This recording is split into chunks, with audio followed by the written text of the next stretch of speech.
Here are 3 of the most terrifying Japanese urban legends that will definitely keep you up at night, fearing for your life. The Legend of Akamanto. Imagine a point in your life where you end up facing your death while relieving yourself in the bathroom. That does not sound like a pleasant way to go, right? Well, according to Japanese urban legends, that is a real experience that people have faced and fallen victim to. What assurance do you have that you won't be next? Akamanto, which means red cloak in Japanese, is also known as red cape, red vest, or even blue cloak in some versions. This legend revolves around a masked spirit that lurks in public or school bathrooms. Kinda weird, I know. The spirit wears a floating red cloak and mask, and some stories describe him as quite handsome beneath the mask. The unsettling part? He appears when you're most vulnerable, sitting on the toilet. The legend has various versions, but one constant is the spirit's question: do you want red paper or blue paper? Sometimes the choices are between a red cloak and a blue cloak, or a red cape and a blue cape, something similar to that. But here's the thing, choosing either option means certain death. If you pick the red option, you're slashed in a way that leaves your body drenched in blood. If you choose the blue option, you could be strangled or drained of all your blood. Neither of those two sound pleasant. Some versions add even more bizarre elements. Choosing red paper might result in a red tongue twisting from the toilet to lick you, while choosing white paper could mean a creepy hand fondling you from below. Japan, seriously man, what's going on with y'all? The spirit also doesn't give up if you try to outsmart it either. Asking for a different color could get you dragged to an underworld or hell. Ignoring the spirit or rejecting both options and fleeing seems to be the only way to actually survive. Akamanto is usually described as a male spirit who haunts bathrooms late at night, specifically targeting women's bathrooms and often the stall furthest from the door, which, as everyone knows, is the preem stall. The legend has spooked people since at least the 1930s, evolving with the times. Back in the day, Manto referred to a sleeveless kimono-style jacket, while today it means a cloak or a cape, which explains the changing descriptions of the Akamanto's appearance over the years. One theory suggests that around 1935, in an elementary school in Osaka City, a rumor started about a man in a cloak appearing in a dimly lit basement. It took about a year or two for this rumor to spread to Tokyo, birthing the story of the red cloak. By the 1940s, the legend had spread to Kitakyushu and even among Japanese students in Korea, transforming all along the way. In Okubo, Tokyo, it is said that the red cloak was a vampire leaving a trail of corpses. This scary spirit has made its way into various aspects of popular culture. In the 2000 anime series Ghost Stories, which is the best anime of all time, well, the dubbed version I should say. Not because you're a rabbit, but because you're black. Akamanto appears as a monster of the week. The 2003 video game Castlevania Aria of Sorrow features an enemy called the Killer Mantle, inspired by the Akamanto legend. The Legend of Zelda franchise has several nods to it as well. In Oracle of Ages, Skyward Sword, and Majora's Mask, you can find a character in a bathroom at night asking for paper, which is clearly inspired by the Akamanto. In Skyward Sword, this character is in the Knight Academy bathroom requesting paper that players can find through side quests.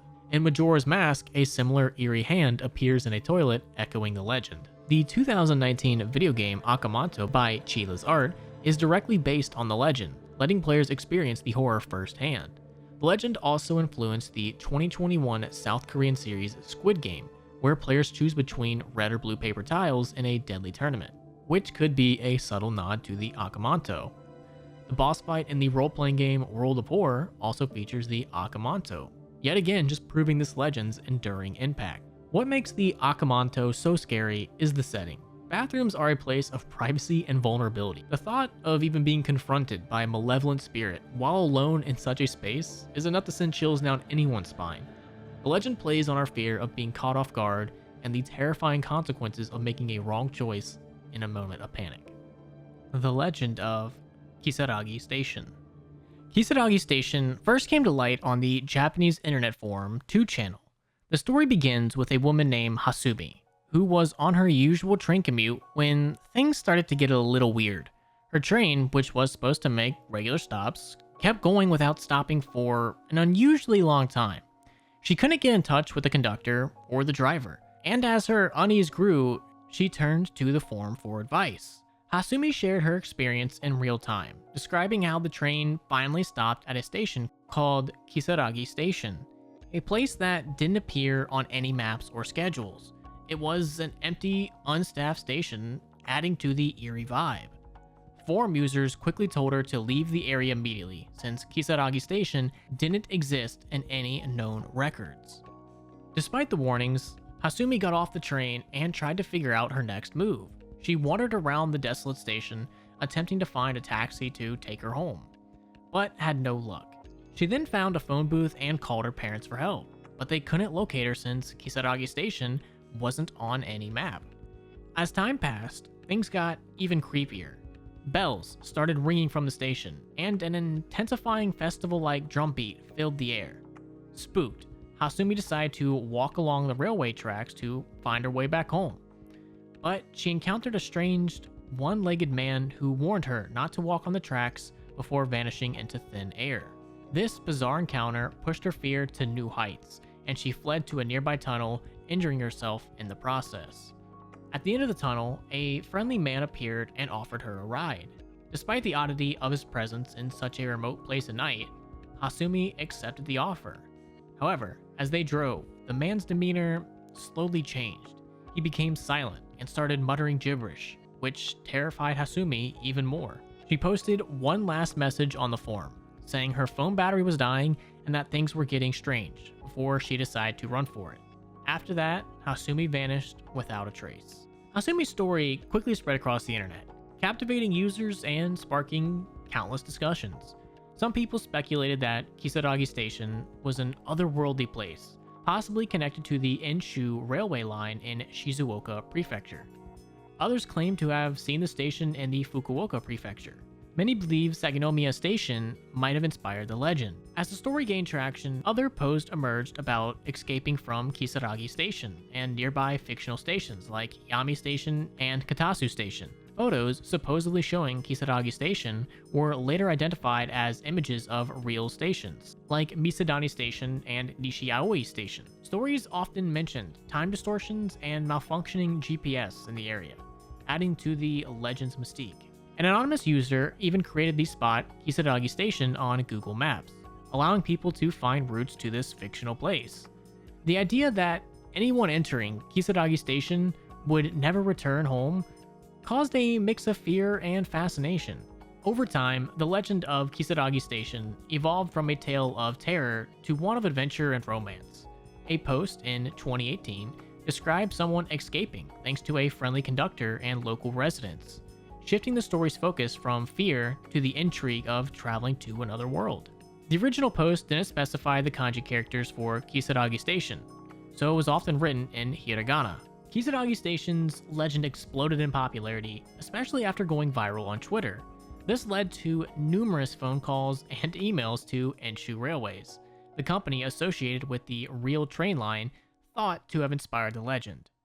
In 2022, a movie based on the Kisaragi Station legend was released, drawing significant attention, particularly in areas near Amamatsu. To capitalize on the hype, Enshu Railways temporarily renamed Saginomiya Station to Kisaragi Station following the movie's release. They also sold replica train tickets to Kisaragi Station, which sold out within an hour.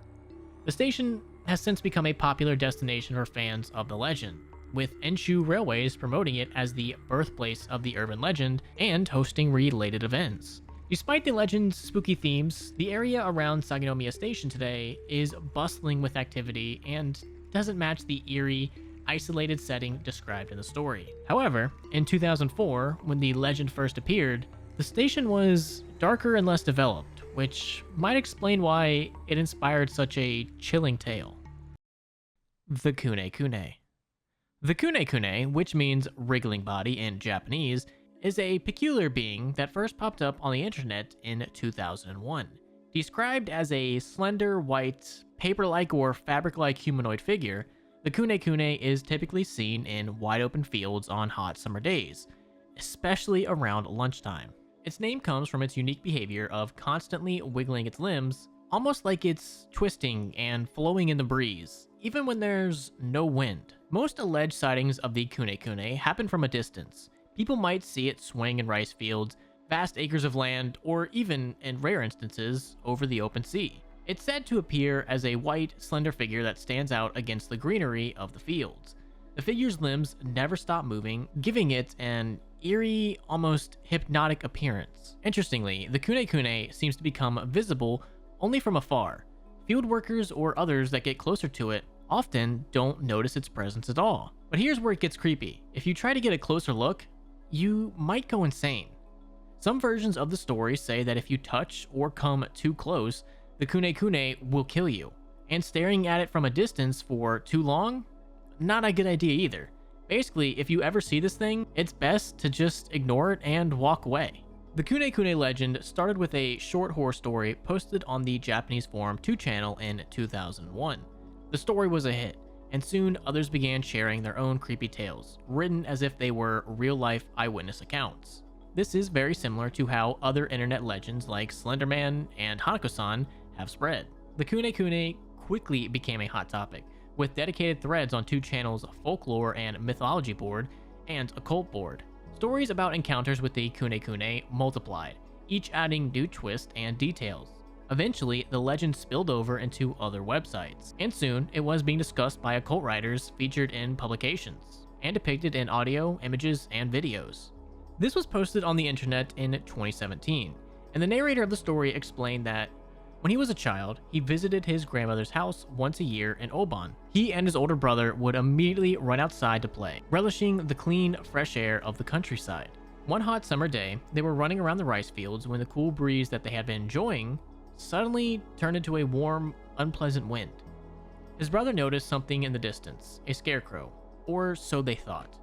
But beyond it, there was a white, humanoid figure swaying back and forth. Curious and a bit unsettled, they tried to make sense of what they were seeing.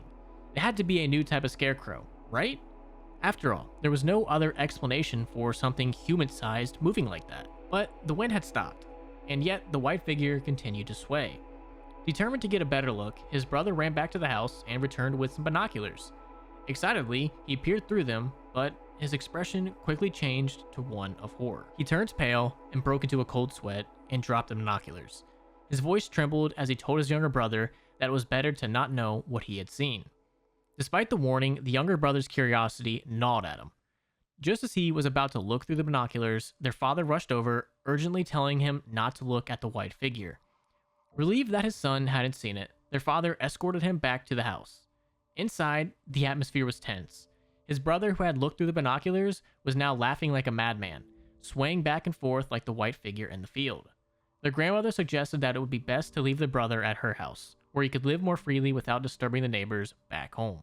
She even mentioned releasing him into the rice fields after a few years. So what could the Kune Kune actually be? There are a few theories. One is that people are mistaking it for traditional scarecrows found in rice fields and barley fields. Another possibility is the Tanmono-sama, a textile deity. Or perhaps it's linked to the snake worship, similar to the legend of Hashiku-sama, a tall, eerie figure. It could also be a misidentification of wick drains, which are used in fields. Then there's the idea that the Kune Kune might actually be an optical illusion caused by thick clouds, or fog, that often hover over rice fields during the hot part of the day. Or maybe it's all just in people's heads, brought on by heat stroke and dehydration during these sweltering summer afternoons. Whatever it may be, one thing is clear. You won't know whether this is true or not until you've experienced the phenomenon for yourself.